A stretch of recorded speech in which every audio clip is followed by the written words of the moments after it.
You were taught that the ancient world's greatest political minds were Greek and Roman. Solon's laws, Caesar's campaigns, Augustus's administration.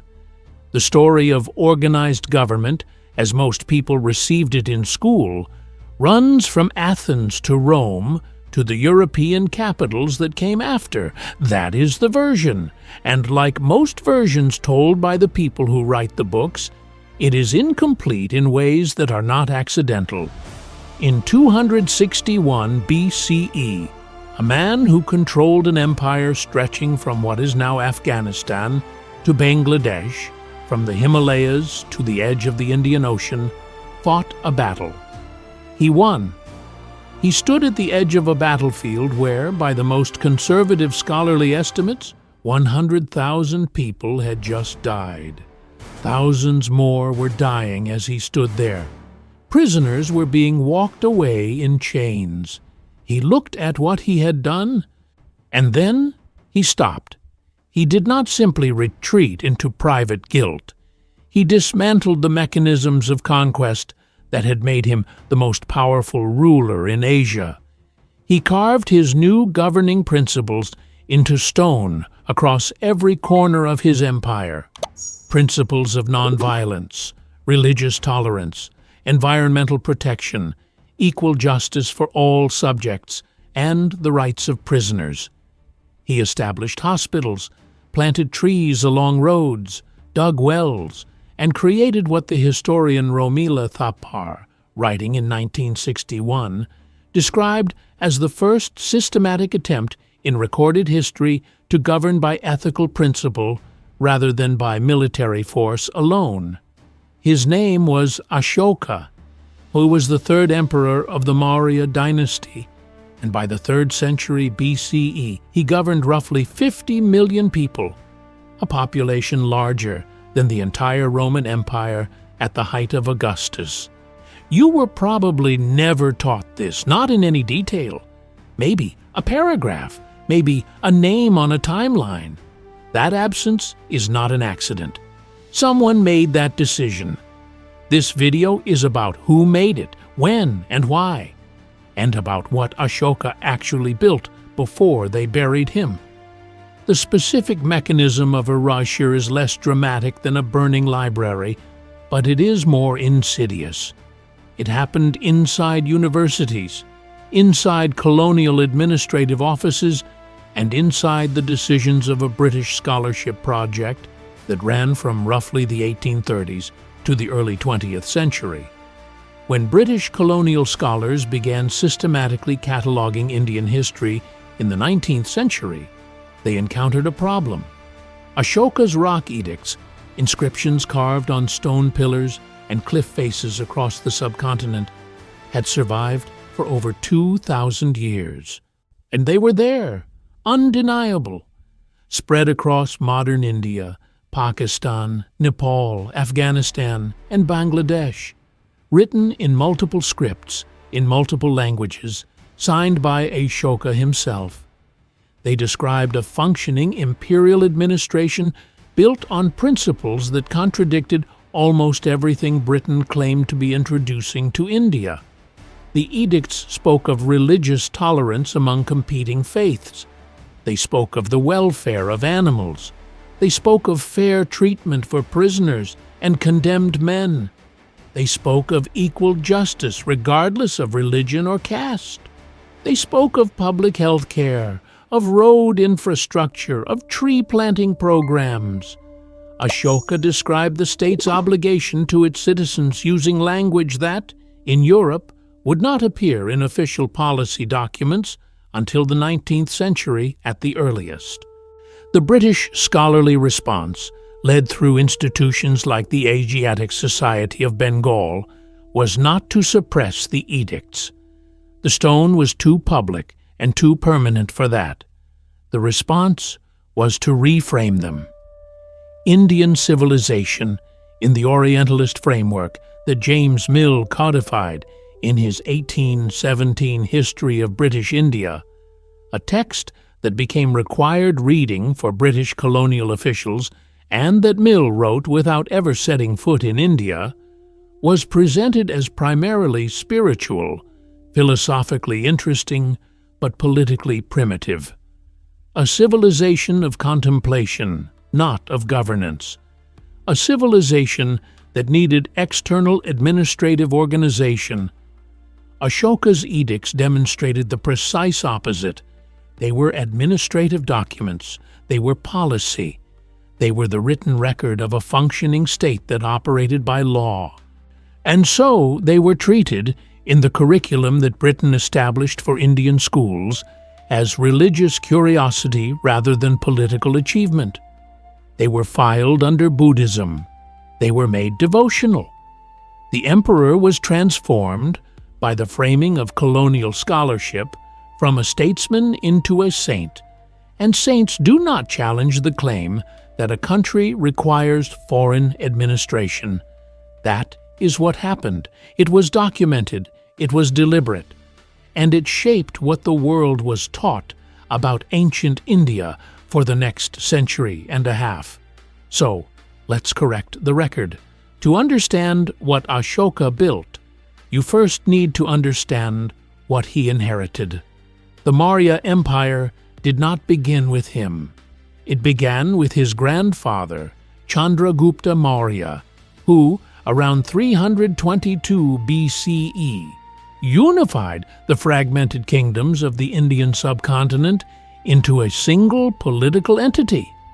The historian A. L. Basham, writing in his 1954 work The Wonder That Was India, described the Maurya state as one of the most efficiently organized polities of the ancient world, not because Basham was inclined to praise Indian civilization, but because the evidence left him no alternative conclusion.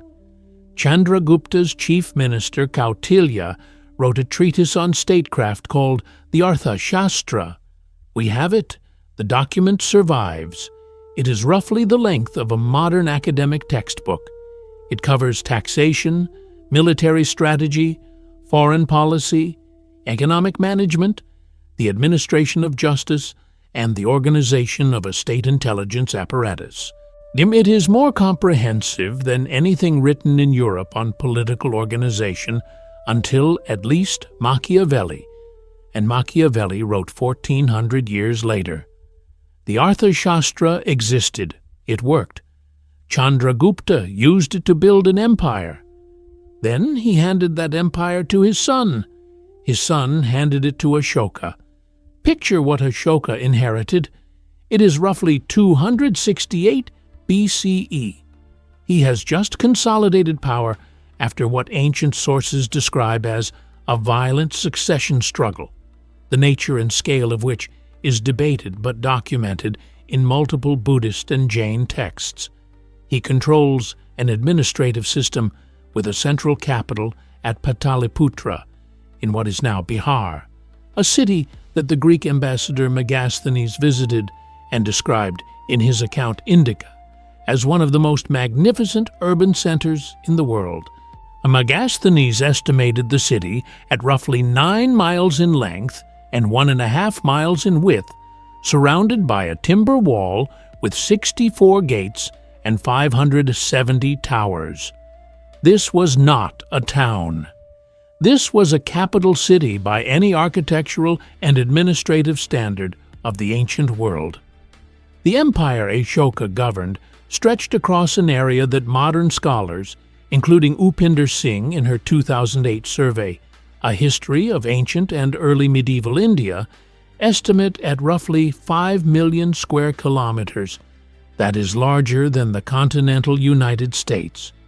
In that territory lived somewhere between 30 and 50 million people, governed by an administration that kept written records, collected taxes, maintained roads, and, crucially, had a professional military force that made it the dominant power in South Asia and one of the most formidable states on the planet. Think about what that means. Not just the size, the organization. To administer 5 million square kilometers in the 3rd century BCE, before any mechanical communication, you need a bureaucratic infrastructure of extraordinary sophistication. You need standardized weights and measures. You need a road network. You need a system of local governors who report upward and implement centrally. You need courts. The Maurya Empire had all of this. We know because the records, the edicts, the administrative texts, the foreign accounts, document it, and then Ashoka used that military to fight Kalinga. This is where the story changes, not metaphorically. Documented. The Kalinga War of approximately 261 BCE was, by the standards of the ancient world, a successful conquest. The independent kingdom of Kalinga, occupying most of modern Odisha on the eastern coast of India, was brought under Maurya control. Ashoka won. The campaign achieved its military objective. By every conventional measure of ancient imperial politics, there was nothing remarkable about the outcome, except that Ashoka wrote about it himself, on rock, his 13th major rock edict, discovered in the 19th century, translated by scholars, including the epigraphist John Faithful Fleet in the 1880s, and studied extensively by the historian Romila Thapar, contains something almost without precedent in the recorded history of ancient rulers. Ashoka describes the battle. He gives approximate numbers. He describes 100,000 killed in the fighting, 150,000 deported, and many times more who died of related causes, famine, displacement, disease. And then he states explicitly that he regrets it, that the suffering of the conquered is his suffering, that even if 100th or 1,000th part of what happened at Kalinga were to happen again, it would be a matter of grief to him. No Roman emperor wrote this after a conquest. No Greek general wrote this. No Egyptian pharaoh left an inscription expressing regret about military victory. This does not mean they did not feel it. We cannot know what they felt, but they did not carve it into permanent stone and distribute copies of it across 1 million square miles of territory. Ashoka did, and that single act, not the transformation itself, but the decision to document it publicly and permanently, is the fact that Orientalist scholarship could not fit into its framework and so chose to minimize. If that is landing the way it should, drop a comment below. I want to know what surprised you first, and if you want more history that rewrites what you thought you knew, the like button helps this reach people who were also never taught any of this. The edicts are the real story. There are 33 of them, spread across rock faces, stone pillars, and cave walls from Afghanistan to Bangladesh. They were written in at least 5 different scripts and 4 different languages: Pali, Prakrit, Greek, and Aramaic, depending on the regional population being addressed. That alone tells you something about the scale and the intention. Ashoka was not writing for one audience. He was writing for everyone in his empire, in whatever language they could read.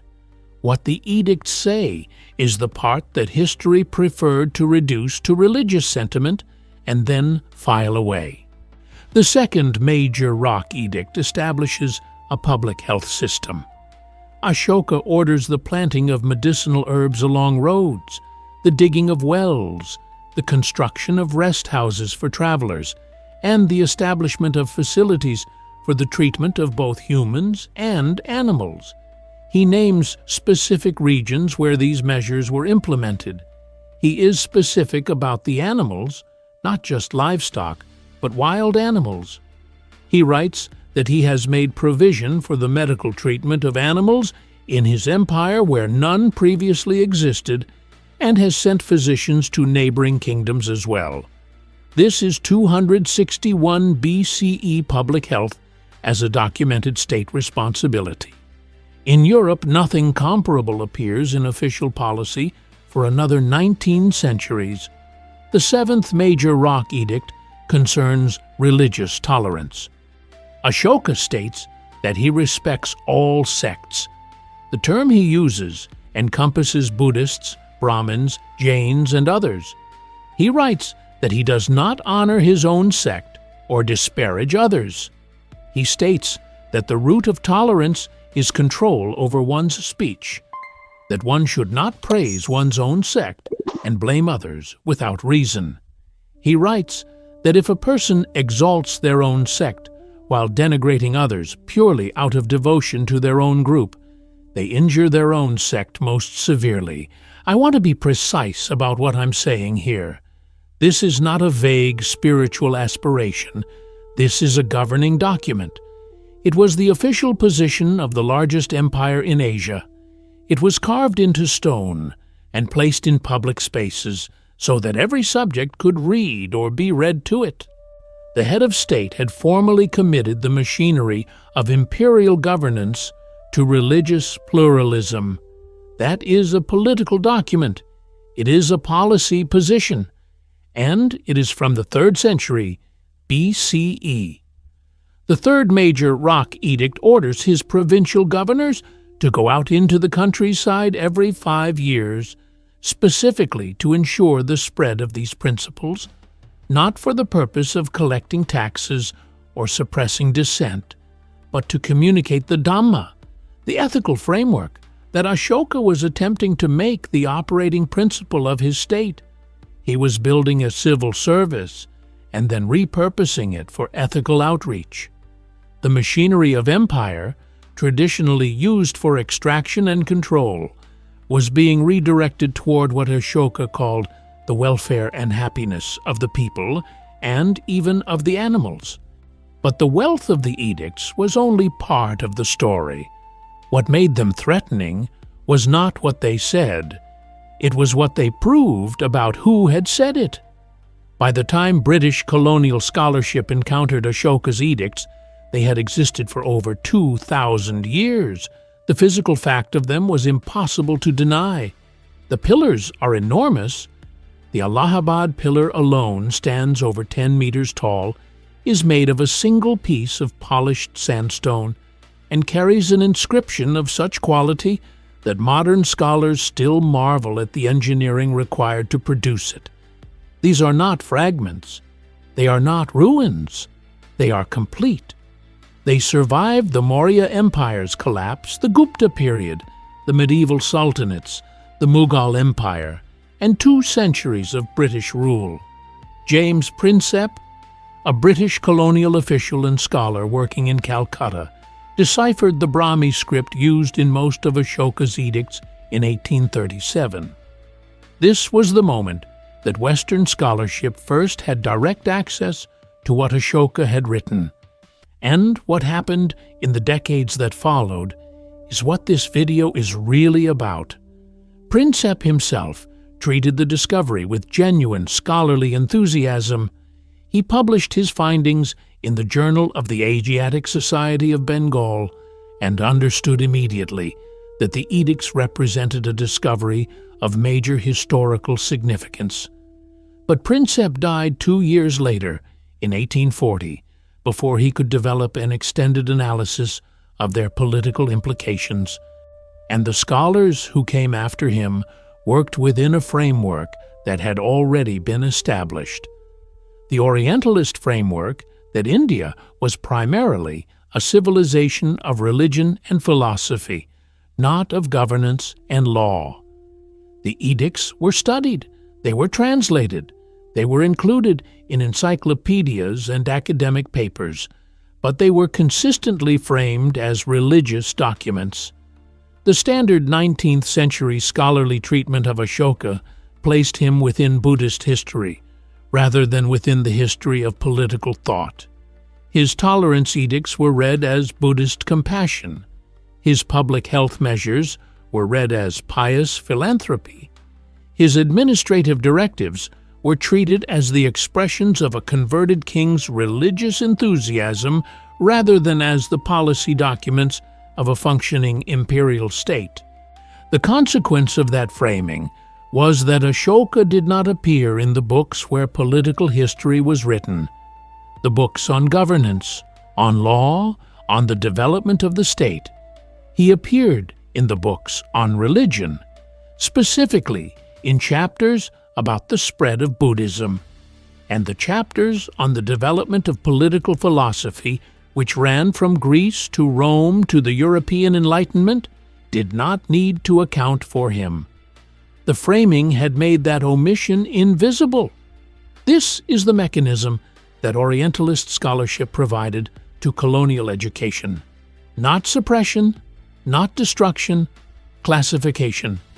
You do not need to destroy Ashoka's edicts if you can reclassify them as religious artifacts rather than political documents. The stone stays, the meaning is changed, the textbooks follow the classification. What strikes me about this is not the cynicism of it, it's how effective it was. The edicts have been publicly available for nearly 2 centuries. Any scholar with access to a library could read them. And yet the question, what did the most powerful empire in Asia in 261 BCE say about religious tolerance, public health, and the rights of prisoners, did not become a standard part of global political history education. That omission required maintenance. Someone kept making the choice not to include it. But the edicts survived, and so did something else, something the British framework failed to account for entirely. The survival of Ashoka's legacy did not happen through European academic institutions. It happened through 2 very different channels: Buddhist monastic tradition and the Indian independence movement. Buddhist monasteries across Sri Lanka, Myanmar, Thailand, and China had preserved accounts of Ashoka for over 2,000 years. The Mahavamsa, the Sri Lankan Pali chronicle compiled in the 5th or 6th century CE and studied extensively by the historian Wilhelm Geiger in the late 19th and early 20th centuries, contains a detailed account of Ashoka's reign, his transformation after Kalinga, and his support for the spread of Buddhism. Geiger's translations brought these accounts into Western scholarly awareness in 1912. But because Buddhist monastic tradition was itself classified by colonial scholarship as religious rather than historical, the political content of the Ashoka tradition, the edicts, the administration, and the public works remained in the religion section rather than migrating to the history section where it belonged. The second channel of survival was more direct. By the late 19th century, Indian scholars and nationalist thinkers had begun recovering Ashoka as a specifically Indian political figure, not as a Buddhist saint, but as an Indian emperor, whose model of governance offered an alternative to the colonial claim that India had no indigenous tradition of good government. The historian and philosopher Bal Gangadhar Tilak, writing in the 1890s, was among the early figures to articulate Ashoka's significance within the Indian nationalist framework. By the time of the independence movement in the 20th century, Ashoka had become central to the political vision of figures including Jawaharlal Nehru, who devoted significant attention to Ashoka in his 1946 work, The Discovery of India, written while Nehru was imprisoned by the British at Ahmadnagar Fort. What Nehru wrote about Ashoka is worth understanding. He described him not as a peripheral figure in Buddhist history, but as the greatest of India's kings, and one of the greatest kings in all of recorded history. He described the transformation at Kalinga not as religious conversion, but as a political awakening. He described the edicts as evidence of an administrative intelligence applied to ethical ends, and he placed Ashoka at the center of his vision for what independent India could become.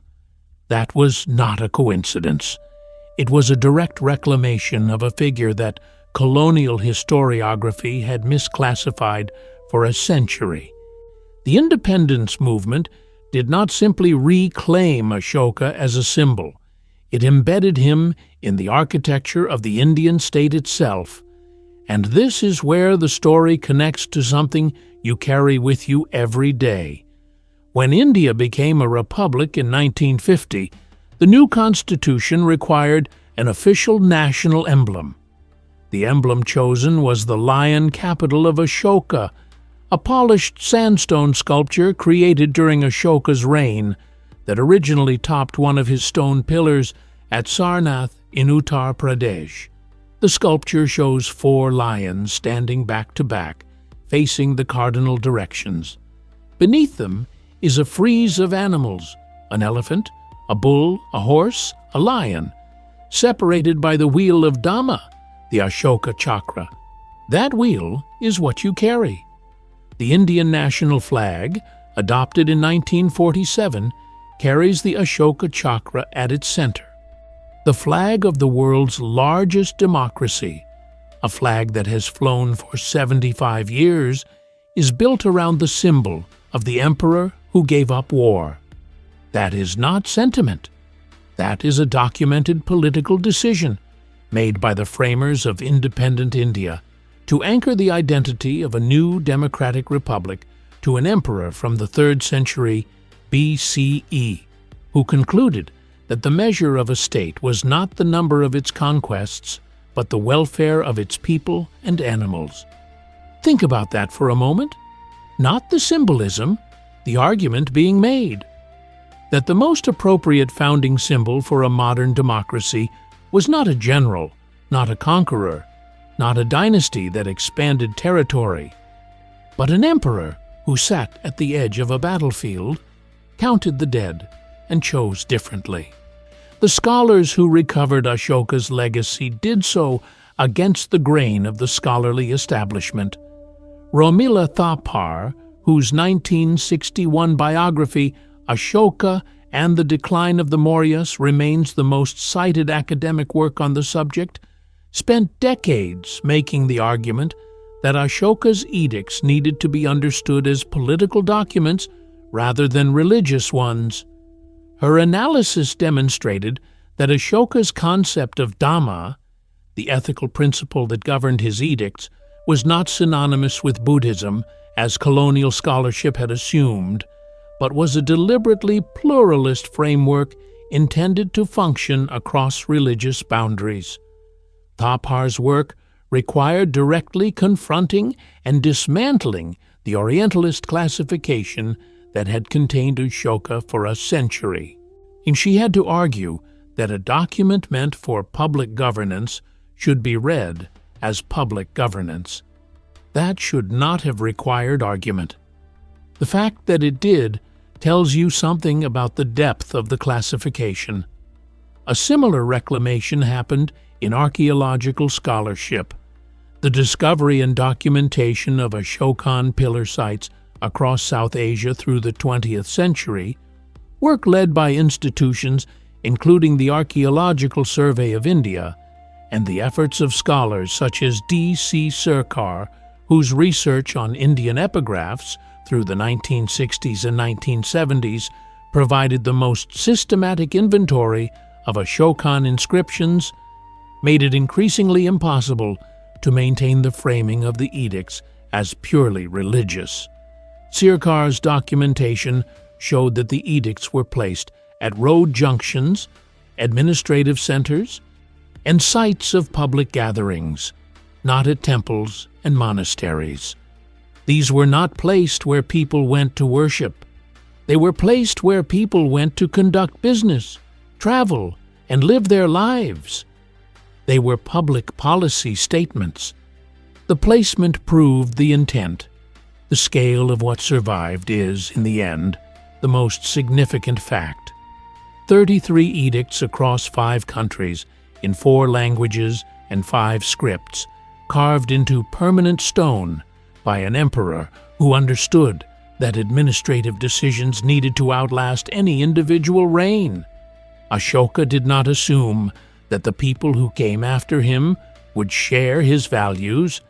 He understood that they might not. And so, He put the values in stone, in public, where they could be read by anyone, including the people who might want to undo them. He was right to worry. The empire did not survive him. The Maurya dynasty collapsed less than 50 years after Ashoka's death, around 185 BCE. The reasons are debated: administrative overextension, economic strain, the fragmentation of provincial loyalty. Whatever the cause, the centralized political entity Ashoka governed ceased to exist. But the stone was still there. 2,000 years later, the stone was still there. That is what Ashoka understood about governance that most rulers do not. Military power is temporary. Economic dominance is temporary. Political alliances are temporary. But the written articulation of a principle placed in permanent public form survives the conditions that made it possible. The empire dissolved. The principle remained. Today, the Ashoka Chakra appears on the flag of India. The lion capital of Ashoka is the official emblem of the Indian state, appearing on government documents, currency, and the passport that Indian citizens carry. The Archaeological Survey of India maintains and studies the pillar sites that bear Ashoka's inscriptions, and the academic recovery of Ashoka as a political figure, rather than a religious one, has been thorough enough that he now appears in the curricula of universities across South and Southeast Asia, and increasingly in Western universities as well, not in the religion section, but in the history of political thought. But he does not appear in the standard Western survey of ancient governance the way Pericles appears, the way Augustus appears, the way Hammurabi appears. The reframe did enough damage that the repair is still incomplete. You can study political philosophy at a major Western university and spend an entire semester on Greek and Roman governance without a single lecture on the most ethically sophisticated imperial administration of the ancient world, which happened to be Asian. That is not because the evidence is unavailable. The edicts are online, the translations are published, the scholarship is accessible. The gap in the Western curriculum is not a product of ignorance. It is a product of a classification that was applied a century and a half ago and has been maintained, mostly through institutional inertia, partly through something less comfortable to name, ever since. Ashoka stood at the edge of the battlefield at Kalinga and counted 100,000 dead. He wrote it down. He put it in stone. He spent the remaining 30 years of his reign attempting to govern by the principle that the measure of power was not what it could destroy, but what it could protect.